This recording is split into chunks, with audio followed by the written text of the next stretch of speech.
Hey guys, Mr. Short Hitter here. You look like a short hitter to me. As I said before, my viewers are some of the best viewers on the internet. I take that back, guys. I don't mean some of the best. I mean the absolute best.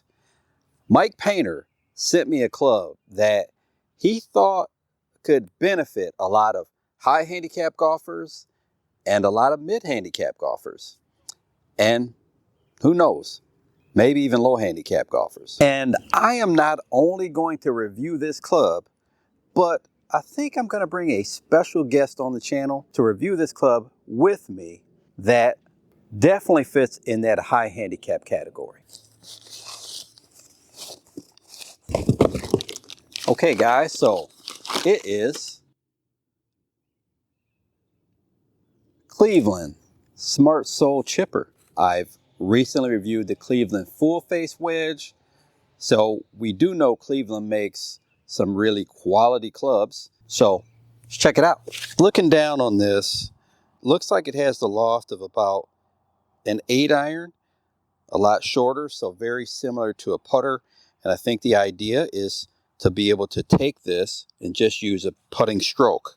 I'm going to hit a couple shots with a 8-iron and a couple with this chipper. I feel like the wider sole should help chipping, and then also that's going to give us a lower center of gravity, or be able to put the weight lower in the club head, which should help also. And I feel like the shorter length should help be able to make it just like a putting stroke. Now, I never actually chipped left hand low like my putting stroke, but since I believe the idea of this chipper is to go just like your putting stroke, I'm going to try to hit some chips left hand low with my 8-iron and also with the chipper.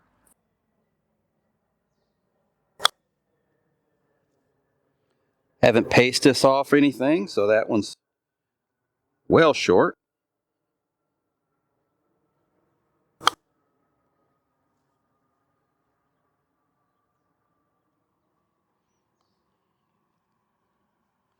Decent fairway lie here.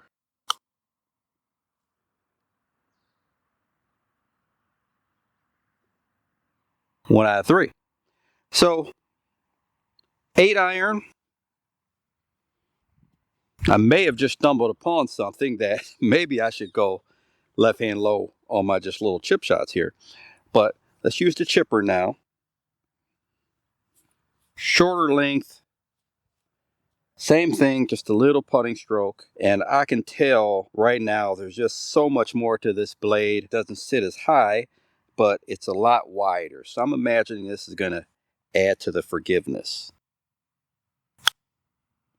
And that just came off pretty soft off the face. Didn't go very far there.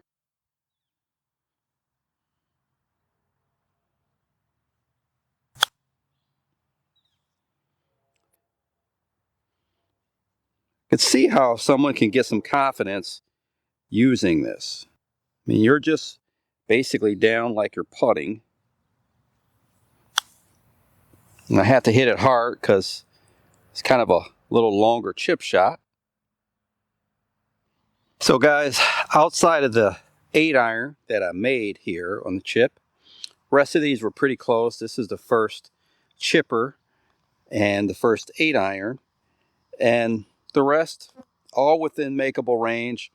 I will say that it felt like a little easier shot with the chipper. I felt a little more confidence.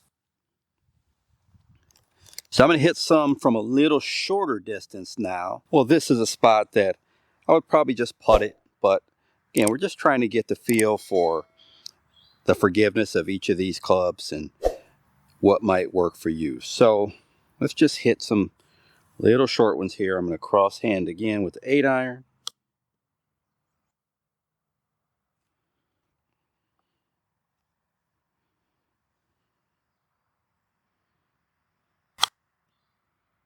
I really think I may go to chipping crosshand now, little short chips.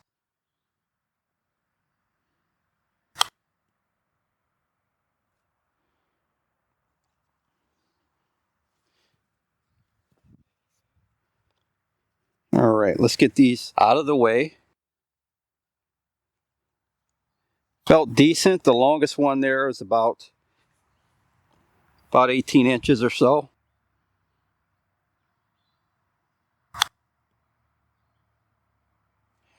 I feel like this may have a little bit more loft than I think because it's coming off really soft and not going very far. I feel like I have to hit it harder than I think.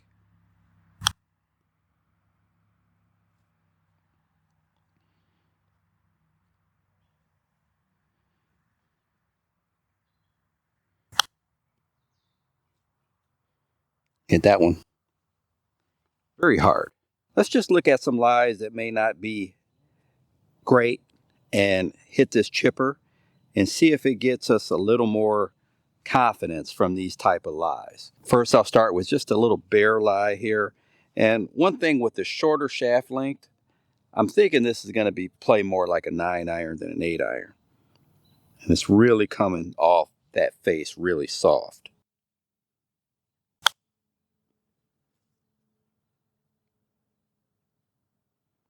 And I feel like I hit that pretty hard.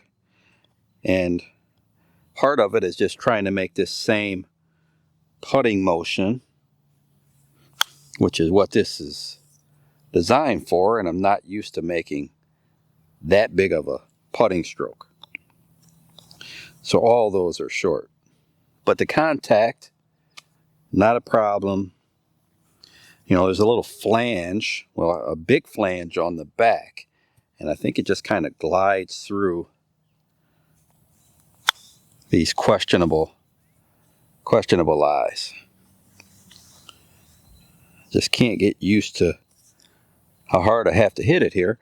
So now I'm in a little divot. The flange of the club, maybe a third of the way up the ball here.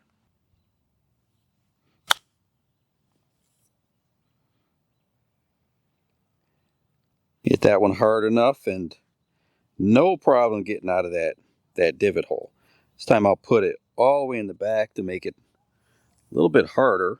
Now I feel like almost half the ball is under that flange.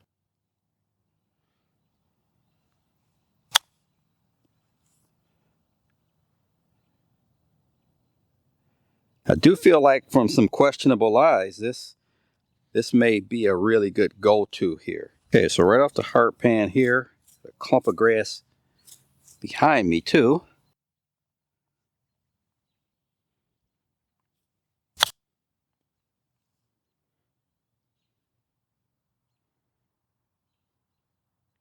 I mean, there's a lie. If I try to hit an 8-iron, it would land on that green and maybe scoot way past the hole. So this isn't a club that's, you know, you're not going to expect it to check or anything, but it's really not rolling out nearly as far as I would expect it. Guys, are you sick of losing expensive golf balls in the trees or water hazards? Well, you should check out this video sponsor, Golf Ball Planet. Golf Ball Planet has been the #1 supplier of used golf balls since 1997. They have all the top quality brands at a fraction of the cost. Knowing that your golf balls didn't cost you an arm and a leg should take a considerable amount of pressure off of that 175-yard par 3 over water.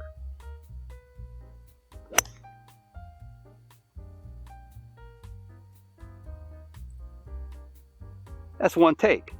Use the code MSH18 to save 18% on your purchase. What are the odds of that? Now, I can't see any reason that if you were in some light rough, as long as the ball wasn't really sitting down, that you couldn't hit this club. I feel like at some point I would probably want to go to more of a conventional motion to where I'm actually cocking the wrist a little bit.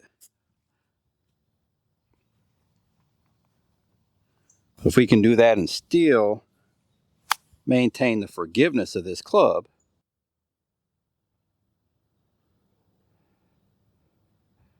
I mean, it rolled out. We're not expecting it to bite. That rolled out a little bit more. This one I have to land it on the fringe there.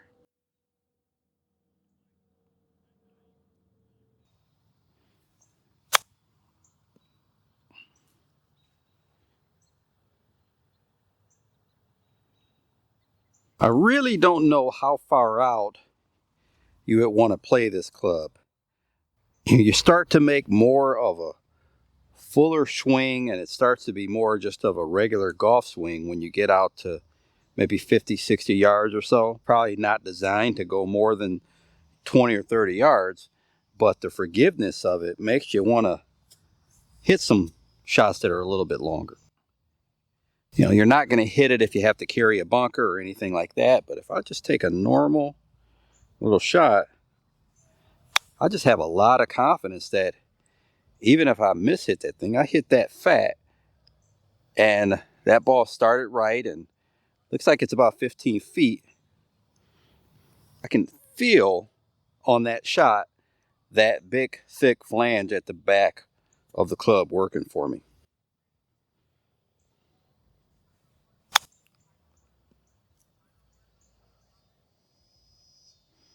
A little crispier. This is where it's going to run out.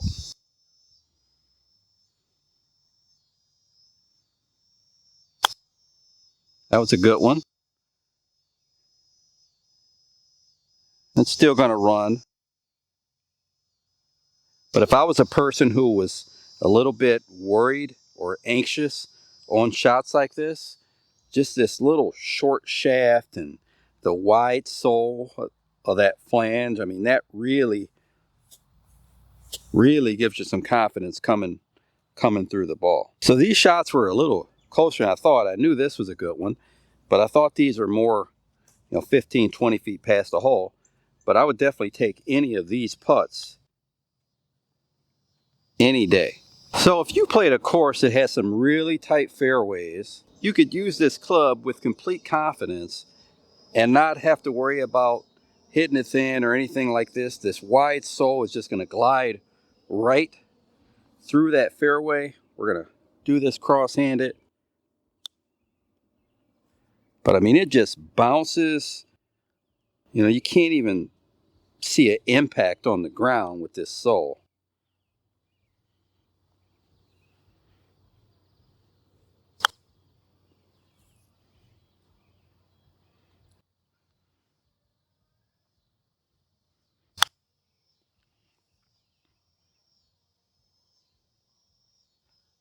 Thought it went in.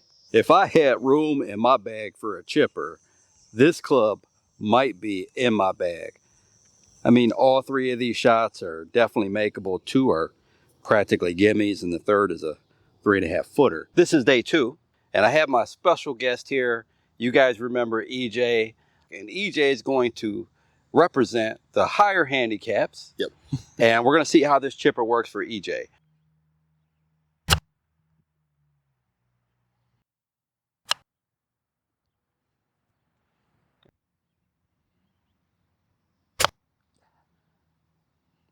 Okay, so go ahead and take this one.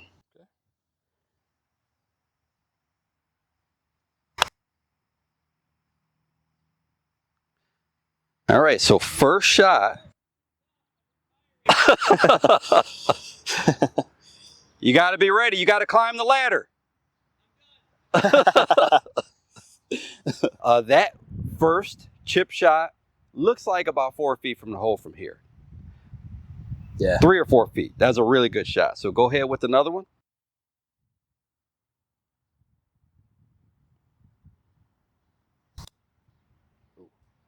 Slow down. Yeah, slow down a little bit. Okay, now that's about 15 feet or so past the hole.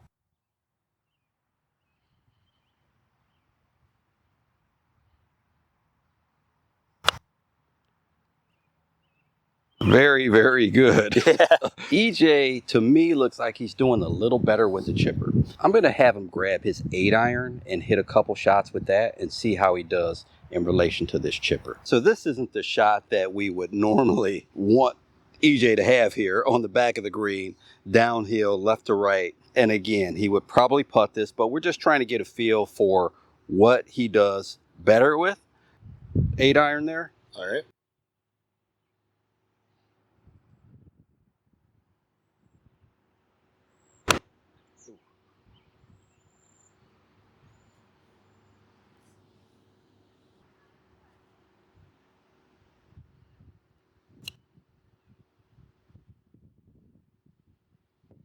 Okay, so that one was pretty good. That's about 8 feet, or no, that's about 6 feet right of the hole.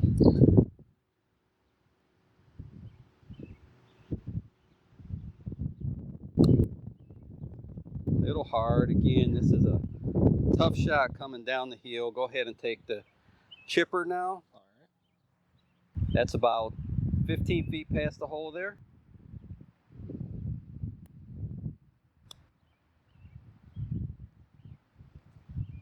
That is about the same as the last one.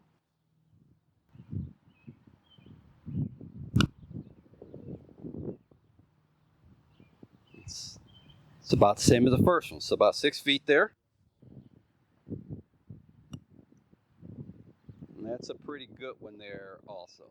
I don't feel like this is a game changer where it's going to change everything, but I do feel like he's hitting the chipper just a little bit better.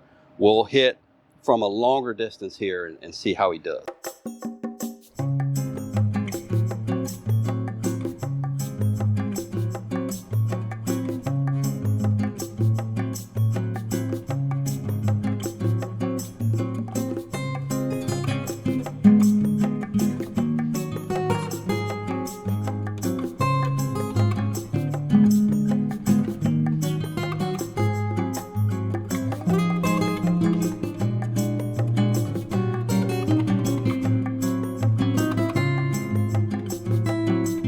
Really good.